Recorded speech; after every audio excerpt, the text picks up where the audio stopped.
Good evening, everyone. Thanks for coming. My name is Projjal Dutta. I run Aicon Contemporary. Today's event is unusual. So there is this incredible painting that is behind me and behind Hugo, which is found in a home, an institutional home, and will be leaving the gallery shortly. What a pleasure it is to have Hugo Weihe join me today. He has probably sold more Husains than any human being alive on this planet. He headed the Indian and Islamic department at Christie's for many, many years. But it has indeed been a privilege to be on this journey from the beginnings of the late 90s, really, when the market for Indian art started to become more serious and moved from London to New York. And I was at Christie's at that time, and as an auction house, I was actually quite surprised that an auction house could play an important role in promoting an artist, where that role is typically resting with a gallery. So it was quite an extraordinary thing. Husain was also very excited, but he had a tough time when Tayyab Mehta set the record in 2005 with his Mahishasura, breaking the 1 million mark for the first time when it sold for 1.5. Now for Husain that was very hard to bear. So he immediately organized an exhibition in London, or that was already in the works at the Victoria and Albert Museum, and it was in the paper like a week later that he'd sold this for $2 million. And it was, really exciting, and that auction price, one never really knows. This was really much more significant result. So that was funny. I thought that was really funny. But today we also want to talk about stories, about storytelling, how an artist goes about it, right? And to me, when the yes, artist is no longer there. and when he's no longer there, that's right. The work now has to stand for Husain. Now he's not there to defend it or to talk about it. We have to kind of detect the story behind it, or sense how important or significant it is within his oeuvre. But for Husain, actually, it's a much bigger picture, very important, because I think he used places and people as catalysts all the time. He was famously traveling. There was the notion he would hold 5 first-class tickets in his pocket at any time for 5 destinations, and he would just choose the day, where am I going to fly to today? But Husain really loved people, and he really was a people person. He was such a great communicator and interactive with people. And he always, I think, loved being in the moment, and that gave him the inspiration to create something. I think the work you have here also speaks to that. I found him to be always extremely informed about what was going on in world politics. He had the ability to meet all the key people, negotiators. Gandhi was a muse for Husain for many, many years, from the time of his assassination.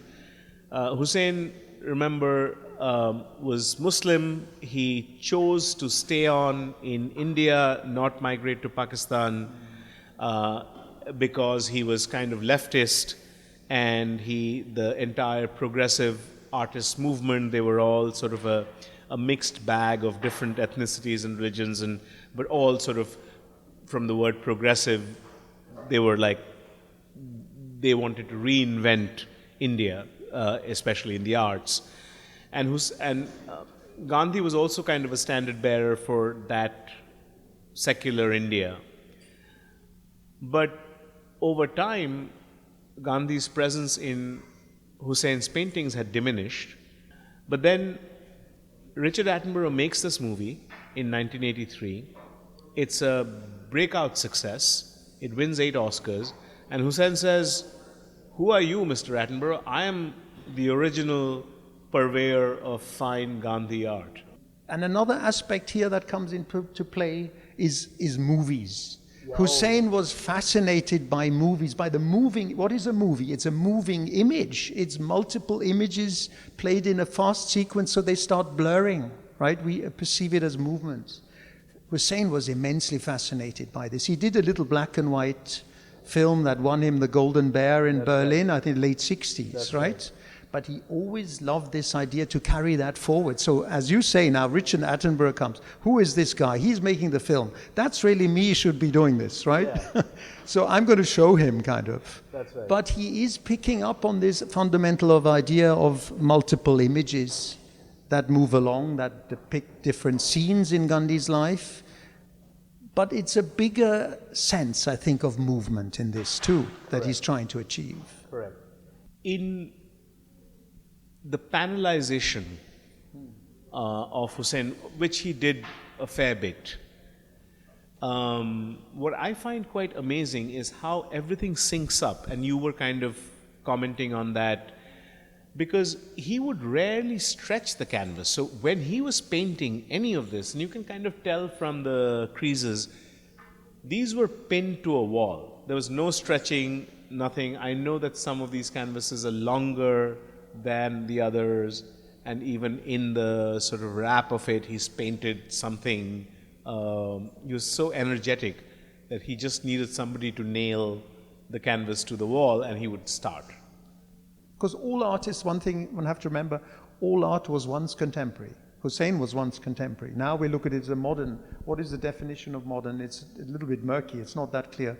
But Husain would always say that, because in his lifetime, the paintings that were more recent commanded a lower price point than the paintings that were older. But yeah, Husain was a remarkable man. He was without being too sentimental, he had a lot of empathy. He would appear gruff, but he was in his own way quite supportive. He was helpful. He did seek attention a lot, and he got it. He was natural.